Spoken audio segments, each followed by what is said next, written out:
My thoughts, my opinion. Sports podcast.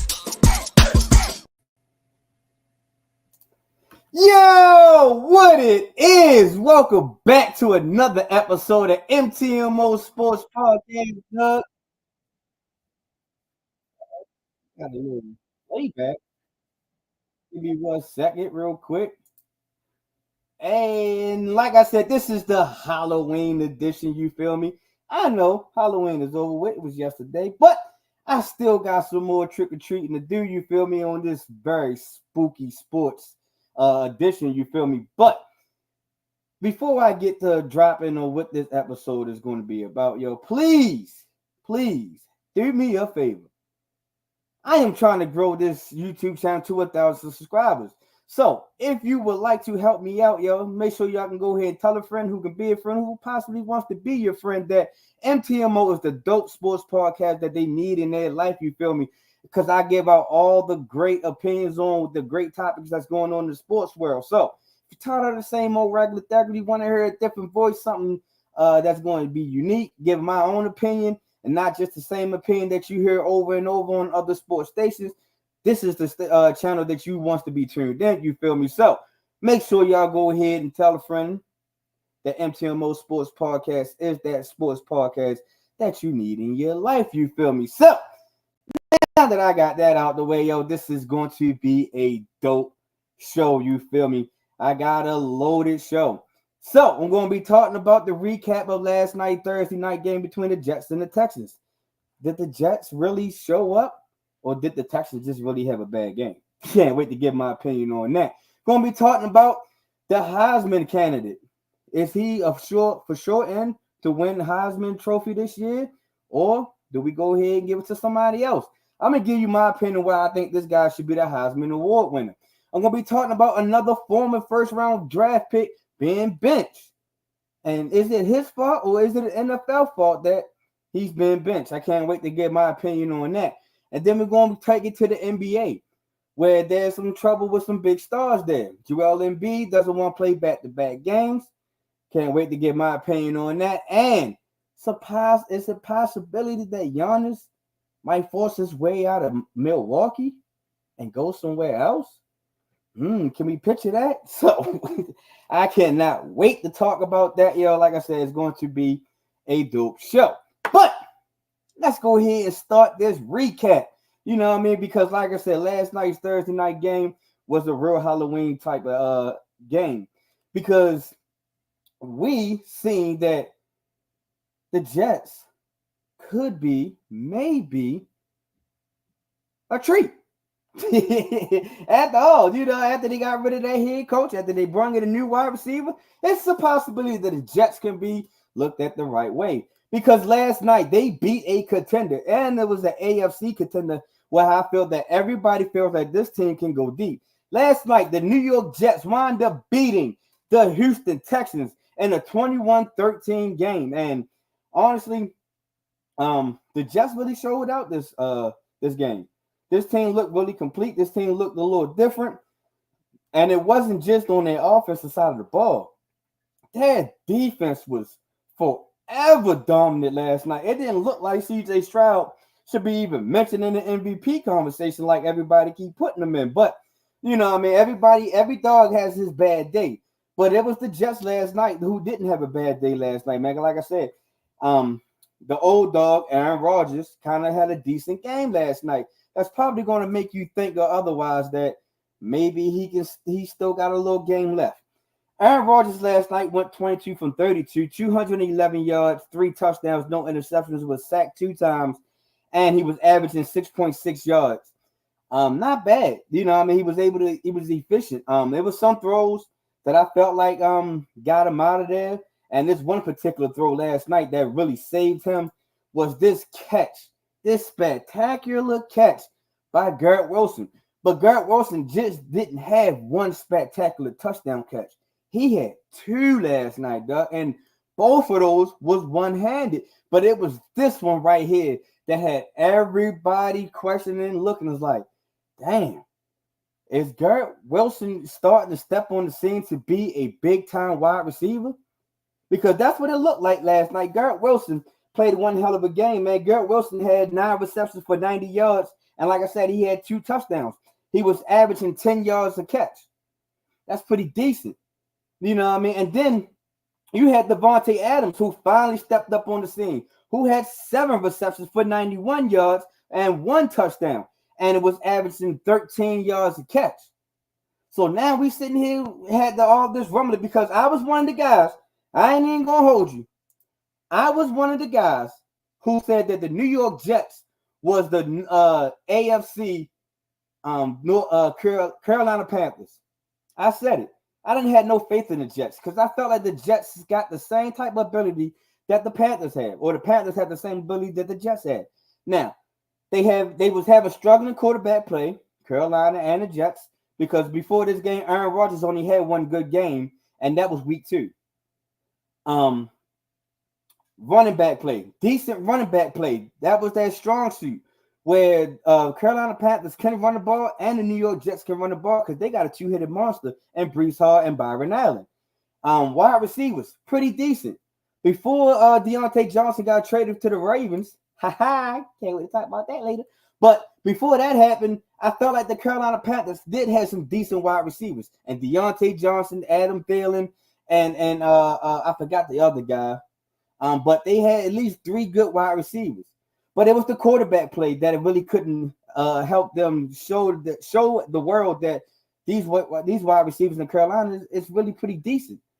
But it was that offensive line. The offensive line had trouble. And Carolina, the New York Jets, before this game, had offensive line trouble. Shit, they started 2 rookie guards last night. So you can just see what type of troubles that the Jets was having. And that's why I compared them to the Carolina Panthers. They same good quality. Now, the Jets defense is way better, like way better. But, you know what I mean? That's why I compared those 2 teams and said that the Jets are the AFC Carolina Panthers. But at the same time, man, New York Jets, they will not make the playoffs. I honestly don't think they will. I just don't see that the New York Jets will go like on a 10-game win streak or anything in that nature. Don't get me wrong. They got a good, solid team. They decent, but I just think that with all the troubles that they are having, I think that's going to wind up still creeping up on them during the season. Now, yes, they did beat the Houston Texans last night, which everybody can agree to say that the Houston Texans are an elite team. They are a team that everybody's favorite to at least make the divisional round. So, and I just think that last night the Houston Texans really showed that them not having their top wide receivers and Nico Collins and Stephon Diggs is going to be a problem for them. I believe that the Houston Texans should go ahead and go in this draft and find a wide receiver. Just to CJ Stroud can really get it to you. Because don't get me wrong, I like Tank Dell. Tank Dell is a decent wide receiver. Tank Dell last night held his own. He had 6 receptions for 126 yards. But the one thing about Tank Dell didn't do, he didn't score last night. And that's where Nico Collins and Stephon Diggs are specialized, maybe a little bit better than Tank Dell. Like I said, Tank Dell is a decent wide receiver. But in my eyes, he is maybe a 2 to a 3 type wide receiver. He's not your number 1. He's not your guy that can get you over the hump in big games. He's not going to be able to show you big plays every game. And that's not discredit him or not, because Shorty is, I think he's a decent wide receiver. He's just not a number 1 wide receiver. CJ Stroud had a struggling night last night. He went 11 from 30, 191 yards, 0 touchdowns, no interceptions, but he was sacked 8 times. That Jets defense was putting a lot of pressure on him. And he was averaging 6.4 yards a play, I mean. So CJ Stroud had an off game because Joe Mixon showed up. Joe Mixon had 24 carries, 106 yards, 1 touchdown. You know, I mean, it's like their offense was still be able to click a little bit. They did throw up 13 points, but at the same time, like I said, it's going to be a struggling time trying to replace your 2 top wide receivers on this offense, especially if you don't do nothing in the draft. I mean, in the trade deadline. If they don't do nothing in the trade deadline, because wide receivers are going cheap these days. You can give up a 5th round, 6th round to get a decent tight wide receiver. Now, off the top of my head, I'm not knowing which wide receiver should that be for the Houston Texans, but I just think that they need to go ahead and replace that. But I still think that Houston Texans can still be a dominant team because they still got another phase of their team that they can lay on, and that's their defense. Now, that defense didn't really show up last night, but at the same time, I still just feel like that the Houston Texans still can be a playoff team. So that's what I got out of those games. But let me tell you this before I switch subjects, yo. This guy here, this guy right here, I don't know what the hell he was thinking. Like, young guys, and this is what I tell my players too. Cross the damn end zone before you let the ball go. We done seen this countless times, and it's almost like an every year thing that one person does this shit every goddamn year. It's dumb. It's stupid. Cross the goddamn goal line and then drop the ball, then do your celebration or whatever situation is. It was one hell of a play. You would have had your touchdown. You would have been in history or something like that. But no, you decided to drop the goddamn ball. So that play, this young guy, hopefully you get another opportunity. Hopefully you seize that moment. Hopefully you will do better. You have to do better, yo, because I ain't going to lie. When I seen that, I said, that's the momentum that Houston needs. That's the momentum that Houston is going to have to take and win this game, because I honestly thought that Houston recovered the ball once he dropped it, but nobody recovered the ball. The Jets went on here and did that thing. So it was a good game, good showing. I still don't believe in the Jets. I don't believe that the Jets will make the playoffs. I think that Houston most definitely got to get some guys in that wide receiver room. But over and all, I still believe that the Texans are still better than the Jets.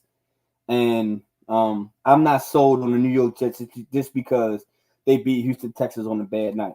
Because honestly, in my opinion, if these guys was fully healthy, this wouldn't have went this route that we seen. We would have been, this episode would have been, what's the next step for the Jets? So, you know what I mean? Good game, good Thursday night. Hopefully the next Thursday night game, y'all know who it is. The new helmets coming out, though. But now we're gonna go ahead and switch it to the new subject. You feel me? The new subject, the new topic is this guy right here. Is he for sure in locked in for the Heisman Trophy this year? And I know a lot of people is saying that yes, he's a sure in. It should be him. And I see a lot of people that's changing their minds to say that it shouldn't be him. We should go ahead back to the regular degular. In my opinion, I really think that it should be this guy to win a Heisman Trophy this year. And I think it will be him to win a Heisman Trophy because this guy is doing something that we haven't seen before.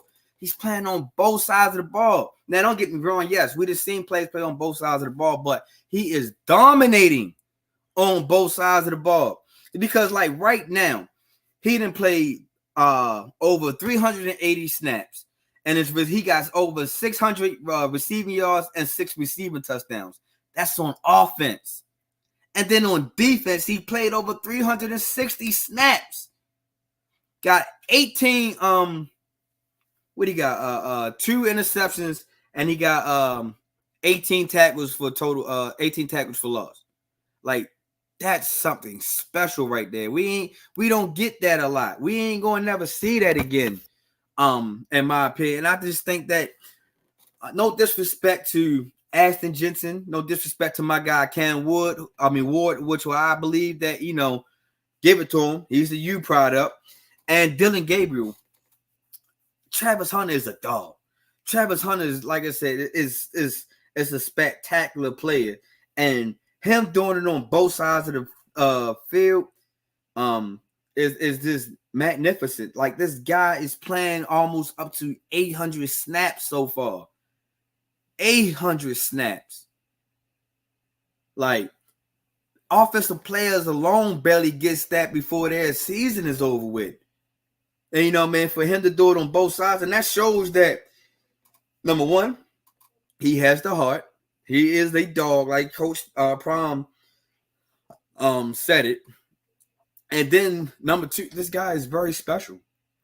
Like, special enough that it's a possibility that he can go ahead and get Heisman and become the first round pick. And he can be the guy that's get paid double the money once he get in the NFL. Because I'm pretty sure teams is going to play him both sides they're going to play him both sides. They're going to.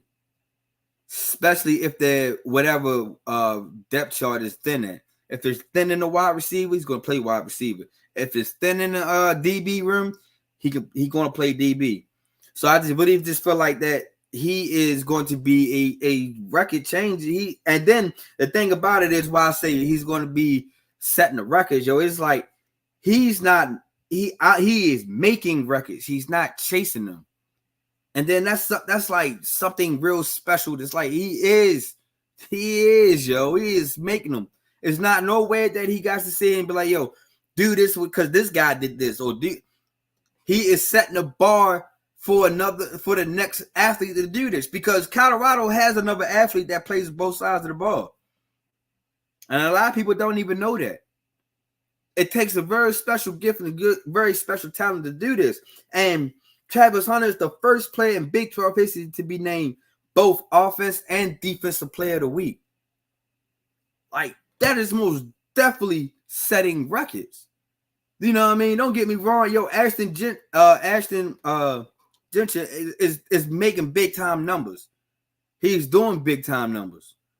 But at the same time, we didn't see some of these big time numbers before. Now, yes, did he eclipse some of the big names like a Barry Sanders, a Derrick Henry, a Mark Ingram, names like that? Yeah, he did. But don't you think that each generation, each year, gives out some type of a talented player that's going to break a record and set this bar a little higher? Yes. And I see a lot of people talking about how Ashton Jensen is playing in the backfield like he's Michael Myers standing up. He's not the first back to do that. Josh Jacobs does that in the NFL. He doesn't slouch down and put his hands on his quads or his knees, anything in that nature. He stands up. So we didn't see players like this. And like I said, it's no disrespect to that guy. I really think that he's a very outstanding player. But Travis Hunter is a different special player. You know what I mean? Because he's so special. Like, and I'm not just saying that he is the reason of this next thing I'm about to say, but he is part of the next reason, and he's probably the bigger part of the reason. One of the big parts of the reason of the Colorado are now bowl eligible, the first time since 2016. You know, and that's right there showing you that that's special. Since 2016, that's almost 10 years ago. You know what I mean? So I just really just think that really we gotta really just sit here and think that Travis Hunter is the shoe in for me. He's my favorite to winning the Heisman Trophy this year. You know what I mean? So now another part I want to talk about before I let this Heisman win award conversation go is I see a lot of people talking about Shedeur Sanders should be in this conversation of winning Heisman Trophy. And I'm gonna keep it a buck. Yes, he should be a Heisman candidate. It's not like Shedeur is out here playing ass or trash. Shedeur is also putting up big numbers, you know what I mean, as well. And I just think that a lot of people won't give him the credit of him putting up big plays and big time numbers and stuff like that is because he's Coach Prime's son. And even Coach Prime came out and said that. Just because he's his son, that Shedeur is his son, that Shedeur won't get the type of recognition that he deserves. And that kind of sucks. Because under the same year, we are praising Bronny making the Lakers playing with LeBron. We are praising that, right? We are okay with it. We even let Bronny take down the fucking nets of him making a fucking one basket. But we sitting here talking about a guy that's sitting up here putting up big numbers, has won games because of his arm, and Shedeur Sanders. He's won games because of his arm. He threw a nice Hail Mary pass to Travis Hunter in one of those games. He the one that escapes out of the pocket because remember, the offensive line is not the best. He shows us why he should be mentioned in the MVP candidate. In the Heisman candidate, I'm sorry. So, Shedeur Sanders most definitely should be talked about and mentioned as a Heisman candidate right along with his partner in crime and Travis Hunter. Because you want to know why before I skip this? It's because we are also saying that Derrick Henry and Lamar Jackson should be in the MVP conversation. So why not have these two guys fight, compete for the Heisman? I really think Shedeur should be in the Heisman candidate. I think he should be considered top 5. If not top 5, he should be no lower than 7. Not gonna put him no lower than that. But most definitely Shedeur Sanders should be a Heisman candidate. Now, since I went on here and talked a little bit of college, stepped out my comfort zone just a tad bit, a wee bit. You feel me? Let's go ahead and switch it to the pros now. Because now, Travis Hunter will be into the draft next year. Shedeur Sanders into the draft next year. And these guys are potentially to be first rounders. But there's a first rounder that's right now dealing with him being benched. Another first rounder. Remember, just a couple of weeks ago, the Carolina Panthers benched Bryce Young, former first rounder. Now, another former first rounder, and this guy from the Indianapolis Colts, Anthony Richardson, is now being benched. And I can go ahead and tell y'all right here, right now. Should he be benched? Yes, sir. He should be benched. And it's not the reason that everybody is thinking that I'm about to say. It's not. It's a deeper reason why I think that Anthony Richardson should be benched. Yes, is he playing poorly? Yes. That's one way that you can get put on the bench. But Anthony Richardson should be benched because the NFL is doing a horrible job in developing young quarterbacks. Let me go ahead and say this again. Yes, he should be benched, but it's not all his fault. The NFL is doing a terrible job in developing young quarterbacks. Tom Brady said this in an interview a couple of months ago or sometime in the past. He said this. He said that the league are just dummying things down so these guys can be starters. He believes that college programs should be getting you ready for the next level. And these college programs are not doing that. And yes, don't get me wrong. Anthony Richardson will set the stage on fire a little bit, put the world on notice when he was in college. But at the same time, why are you so quick to start this guy and not develop him? Why? Why are we doing this to these quarterbacks? Because all these quarterbacks has a lot in common. A lot. And they are not just because they are first rounders. These guys are getting benched all in their early 20s. All in their early 20s. Trying to find a stat line real quick. But they are being benched like way early. And like I said, you're not even developing these guys to get the full maximum potential out of them. Like you're not. So I'm not understanding why are we trying to start these young quarterbacks, and they are not ready to be starters in the beginning. Anthony Richardson is 22, being benched. Bryce Young is 23.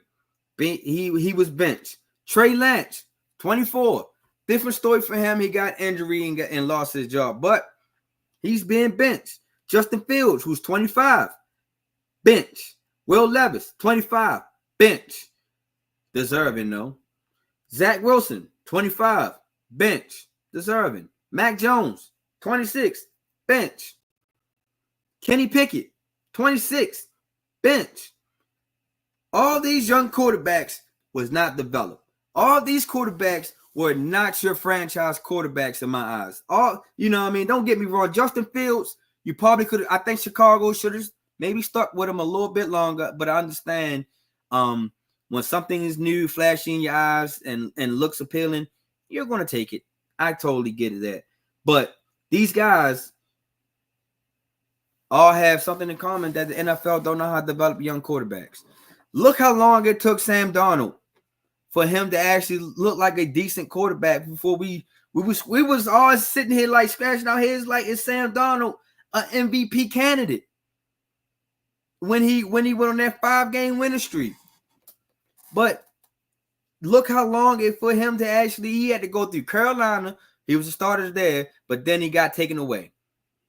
Then he went to San Francisco where he was benched. He showed us that he was sitting there being developed by Kyle Shanahan, which was a great move.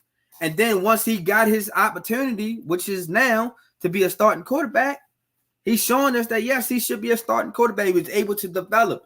You just can't keep throwing these guys into the fire and just thinking that everything is going to be fine. That's not what is going to happen. That's not what is going on. These guys are not going to be fine. Anthony Richardson is not fine. But you know how I know this guy is not fine, yo? We sat here and tried to criticize this guy because he had to come out to play after this big run he did. He had to come out to play, and everybody talked and criticized about him, said he was tired. You want to know, and yes, I know that that's probably not the best answer that you should give when you're out there, and especially to the way these media can just run and twist things. But let's pay attention to like a couple of things that what happened to Anthony Richardson. Anthony Richardson, since he's been into the league, he's been hurt. He's been dealing with a lot of injuries, concussions, lower body injuries. He's taking some big hits, and maybe the tired ain't just because he was tired in that game. Maybe he's tired of trying to sit here and get himself ready, prepared to actually be the star that everybody's trying to push him to be. He got to sit there and do got to fight double time because he's dealing with injury. He's fighting double time because he's got a concussion injury, and he's trying to sit here trying to follow the concussion protocol and try to make sure that he can keep his starting job or his job, period. Because the way the NFL is, man, after a while, if you ain't all that, they're going to get rid of you. If you don't live up to that hype or that expectation, they're going to get rid of you. Look what the New England Patriots did to Mac Jones.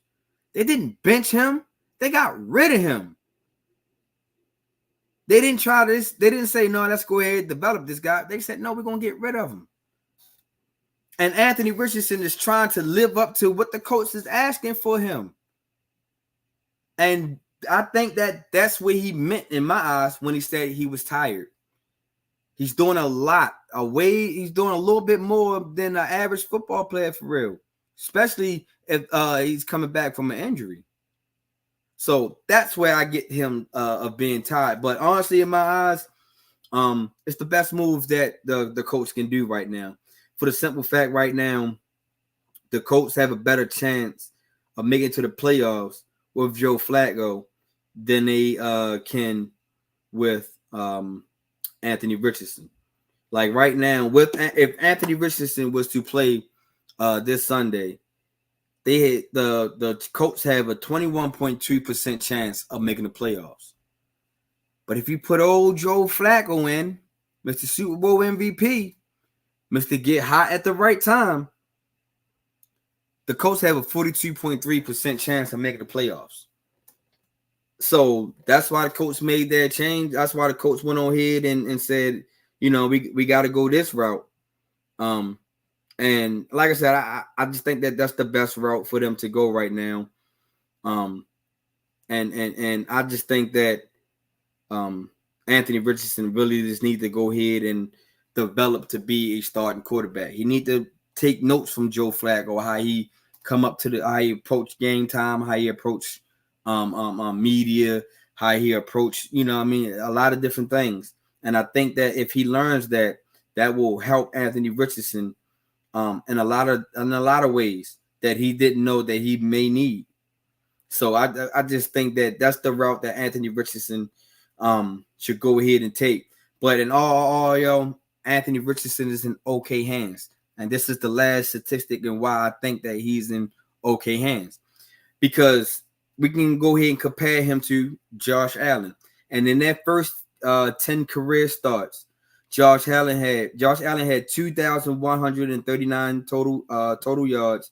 He had 12 total touchdowns, 9 interceptions. His passer rating was the 65.5, and his record was 4-6. That's his first 10 games.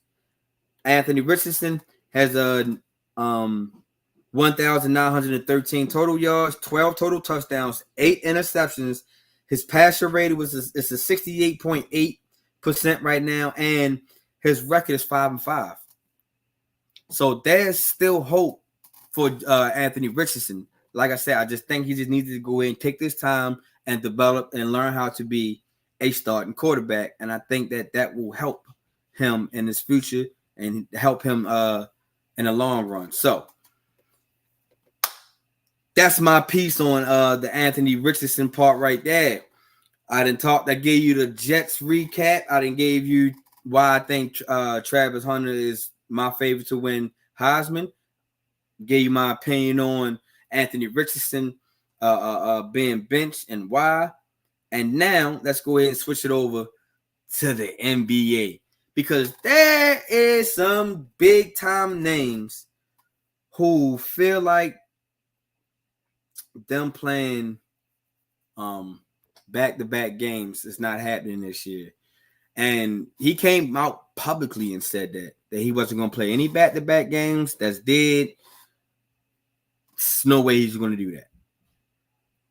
A lot of people got a little lashback on it because they were just sitting here thinking like, damn, is that part of the low management policy that we were just all implemented in and try to go away from, that this guy shouldn't just take games off all because he wants to? Isn't that the reason? And everybody got in the sports world started buzzing and started trickling and was like, hold on, this shit ain't right. And it's not right.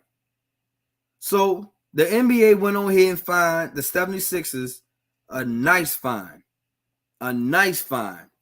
If I'm not mistaken, it's like over 100-something thousand for Embiid publicly saying that he is not going to play back-to-backs.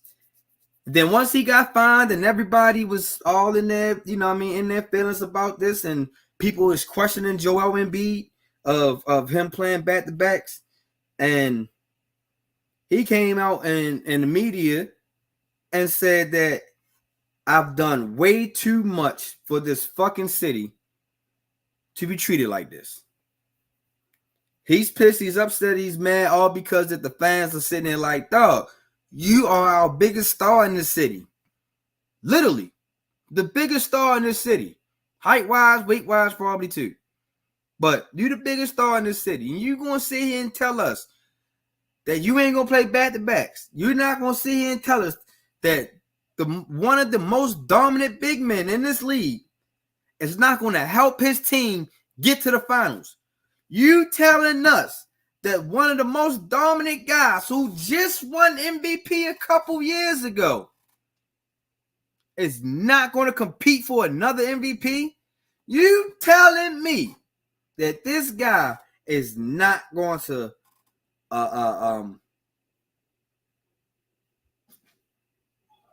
make Philly happy.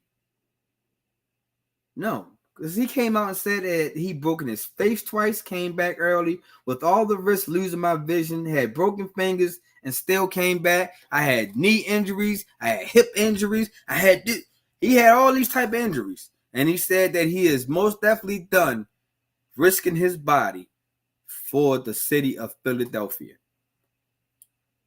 MB, what the hell did you expect these fans to react to? Like, dog, I'm not understanding. Like, yes, I understand, like, you put your body on the line. I totally get it. But it was your fault in the beginning of your career that you didn't take your health serious or your weight concerns serious. That was your fault. That wasn't nobody else's fault. And then you can't be mad because that you risk your vision to come back early. It was your choice. You are injured. If you are injured and not be able to play, then yes, you are to sit out. But if you're healthy, my guy, you can't just be sitting on the bench talking about, yeah, man, come on, yo, good that, and then be all joyed up. That's the one thing I really hate about the NBA is when players sit out. They sitting there in this fancy ass outfit, all blinged out. No. Take your ass in the back in the locker room, or don't come to the damn arena at all. Y'all don't sit on the bench with all iced out. Now the attention is on you and not on the team and the game that we are playing. That's the shit that fucking bothers me. You know what I mean? So I really think that Joel Embiid need to reconsider playing back-to-back games. I'm not saying that you should play every back-to-back game. That's not what I'm saying. But I think that you should play meaningful back-to-back games. You should play meaningful games. I just think that that's what you should do. You missing out games because now it's going to take into the fact of when fans know that it's a back-to-back games, whether it's back-to-back in Philly or back-to-back somewhere else, it's a possibility that you're not playing. So now that the ticket sales and viewerships are going to go down. Oh, wait, it already did. This is like the viewership of the NBA has dropped tremendously already. And we're not even midway through the season yet. We're not even through the first quarter of the season. So, and we talking about this guy wants to sit here and drop down because even ESPN opened a double hitter, average 1.6 viewers, is down 42% from the last year's debut of Victor Wembanyama. Down. The Bucks versus 76ers, 1.7 million viewers, down from 2.55 million for the Celtics and Knicks game in 2023. Suns and Clippers game, 1.2 million viewers, down 49% from last year's comparable game. Thursday night game, the Spurs versus the Mavericks, 1.5 million viewers, 29% decrease from the previous year's compatible games. And now Joel Embiid don't want to play in back-to-back games. I can tell you right now, the NBA right now is getting washed and watered down. This is why the rest of the world, like France and Spain and Greece, is all catching up to the United States of plays like this. And I understand that he's not a full U.S., but he did play for the U.S. in the Olympics. So this is why, because we got players like him who doesn't want to play. And then you got players like LeBron, who is damn fucking 40 years old, and he's planning on playing all 82 games this year. And we got Joel Embiid that's talking about taking games off, yo. Like, come on, yo.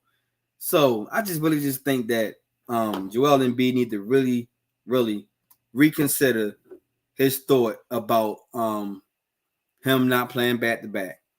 I'm not saying that you got to play every back-to-back game, but you need to really think about playing in some meaningful games, man, this year. And you got to sit here and think, yo, this is your choice. This was your goal to go pro. Nobody forced you to go pro. You the one decided to put your body on the line. You know what it takes to play in the NBA or play pro, any sport. You're going to have to take some sacrifices and take some losses. And I just think that you being selfish, you're not being a team player. It's going to really help, really affect Philly and not winning a championship or not even coming close to winning a championship. So I just think that now Philly just need to just go ahead and start investing in and finding some other type of talent to bring down in Philly now. Because Joel Embiid I think he's going to be gone soon. He is going to be gone. Speaking of gone, I got one more player to talk about in the NBA who can possibly be gone from his team if things don't turn around. And it's a big-time player. It's a real big-time player. And this big-time player could be gone. And I think he will be gone soon. And that is Giannis Antetokounmpo, the Greek Freak. It's rumored that he can possibly be gone. Or he can force a trade up out of Milwaukee. And if that does, that's going to be the last time that Milwaukee is going to be a relevant team. Because that's the only time that Milwaukee is relevant and can possibly win another championship if they have Giannis.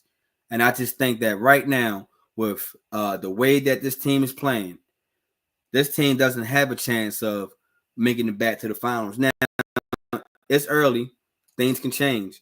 But right now, with Doc Rivers under the helm, I don't really see the Bucks making a championship anymore. I think it's over for them. I think that, in my opinion, I think Giannis is going to be gone. I think he's going to leave. He might go ahead and try to play out his contract, but if things get real shaky, he is going to be gone. I'm trying to fucking tell you, man, because number one, Doc Rivers. He's not even he's a decent coach. He was one of my favorites. You know what I mean? I even like Doc Rivers when he was coaching the Celtics. And you know what I mean, coaching that big three with that big four with Rondo, Paul Pierce, Ray Allen, KG. And I'm a Laker fan, and I ain't supposed to like him. I like Doc Rivers when he was with the Orlando Magics. But now, Doc Rivers, you was terrible. You was terrible with the Bucks. And then y'all got rid of Adrian Griffin, who was having a decent year. Like I said, now they didn't. He was going back and forth with Giannis a little bit, and his assistant coaching staff wound up wanting to leave. But at the same time, they was having a winning record. They kind of had somewhat of an identity. You fire him because you want the coach that you probably should have went after the first time and shouldn't waste Adrian Griffin time. You hire Doc. Then you bring Dame Lillard in. And then now it's just like this team is just this booty meat. They are just trash. Like, number one, they don't have a solid bench. So if you don't have a solid bench, of course, you're not going to go deep in the NBA. The Warriors is proving that to us again. Your head coaching is only good as your assistant coaching. Damn, that sounds familiar. I think I said that before. Because I did. It's the truth. Doc Rivers haven't really brought in no great assistant head coaches with him to actually try to build an identity. They are just hoping that Giannis can just take over the game, take over the league, and it's going to happen. Let me break it down to y'all. Giannis is an unk now. He's almost in that unk status. Not going to put him in that old head status, but he's most definitely an unk now. He is not the guy that's going to bring you a championship all by himself anymore. He is the guy that needs good role players that know their role.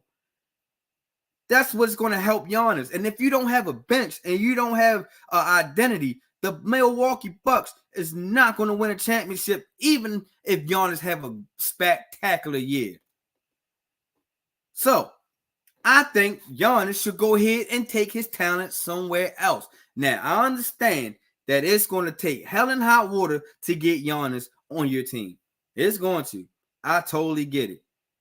Because he is still a hot commodity. He's still a big name. He's still a worth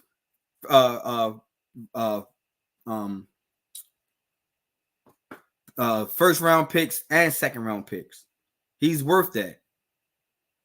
So if the team is willing to give up that and some couple of young pieces, it's a possibility he can be moved. You know what I mean? Now I'm hearing rumors that he can go to Miami. That wouldn't be a good fit if he goes to Miami, because you're going to be giving up a lot of players, maybe including Bam Adebayo, to get Giannis to Miami. It's not going to be a good move. Then I'm hearing that Golden State can be a destination for him, and that can be a little scary, because I feel like the Golden State Warriors have enough pieces to go ahead and give up to get Greek Freak. You can give up Jonathan Kuminga, Moses Moody, and a couple of your first round picks, and maybe potentially Andrew Wiggins or Gary Payton Jr. You know what I mean? You got some key pieces that you can move around, and then possibly still keep Steph and Draymond. That can maybe have, and maybe keep Buddy Hield too, who is having a ball out year. Yo, the Splash Buddy, he is having one hell of a year. But on it for real though, you're like, I can see maybe Giannis maybe going to the Golden State Warriors. Maybe Giannis can go to, what's another competing team that can really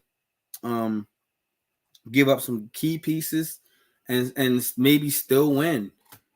I would say maybe the Orlando Magic. Maybe you keep a Pablo Banchero and the Giannis.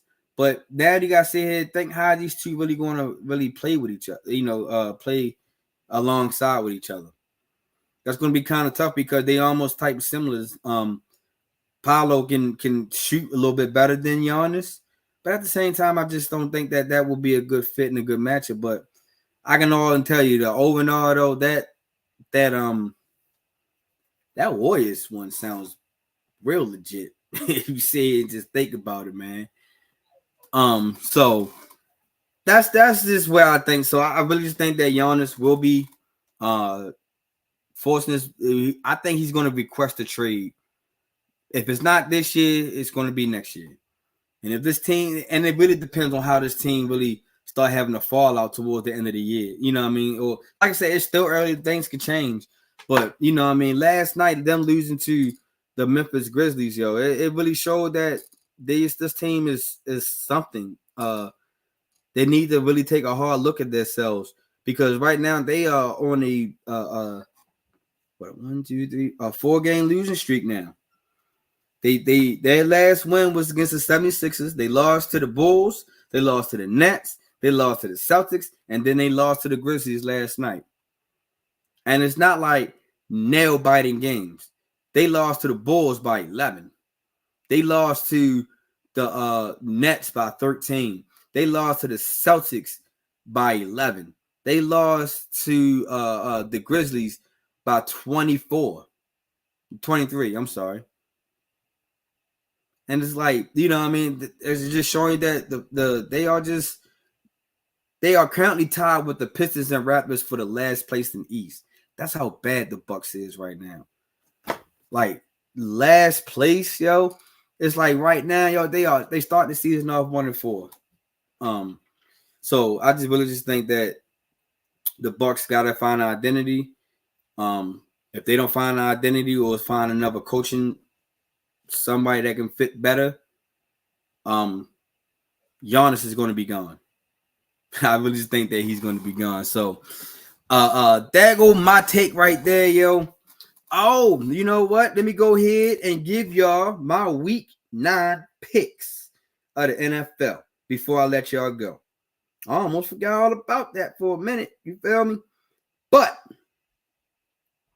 for my week 9 picks, the Texans versus the Jets, I went with the Texans. I lost that game already. So the Broncos and the Ravens. Of course, you know I'm gonna go with my guys. I think this is a bounce back game for us. The Bills and the Dolphins. I am going with the Bills. I think the Bills will go ahead and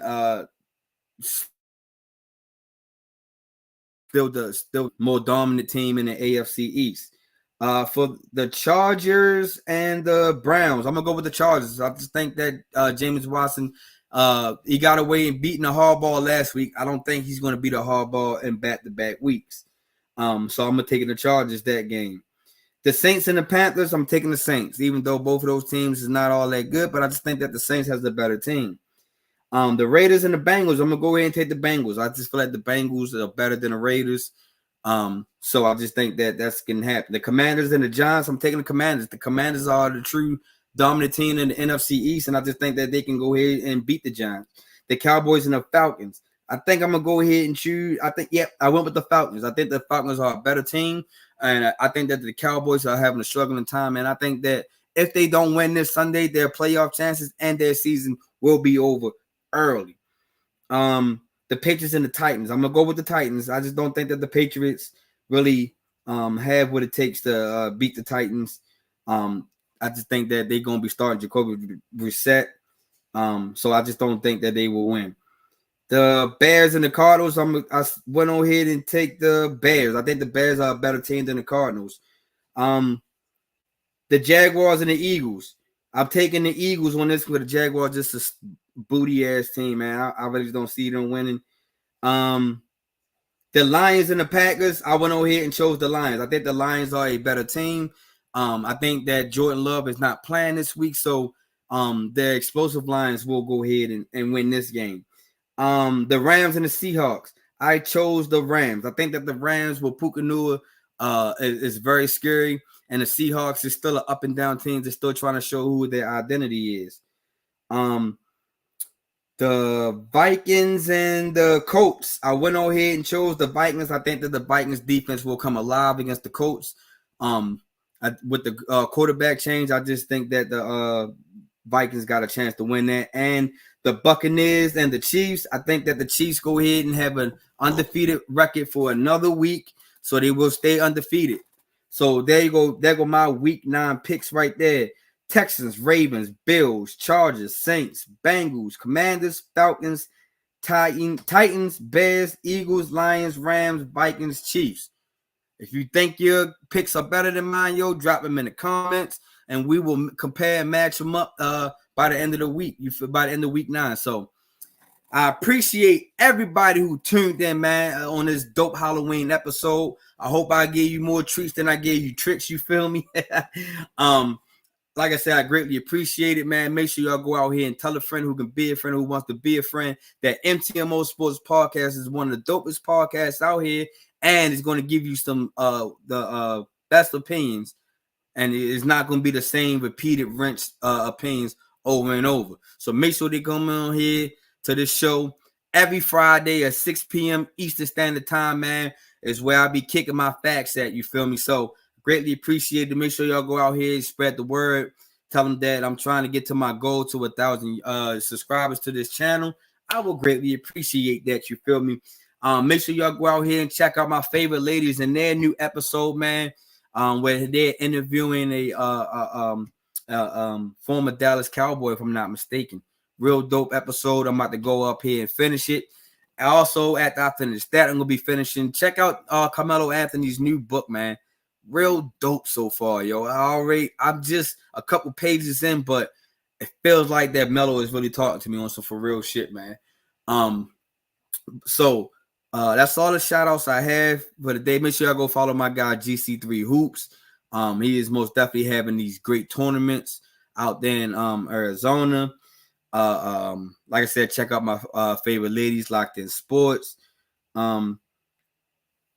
That's pretty much it, yo. Like I said, yo, I greatly appreciate everybody for tuning in on to my Halloween episode. Greatly appreciate it. And as always, yo, I will check y'all out next week, same time, same place, same bat channel. You feel me? So I'm out. Holla at y'all.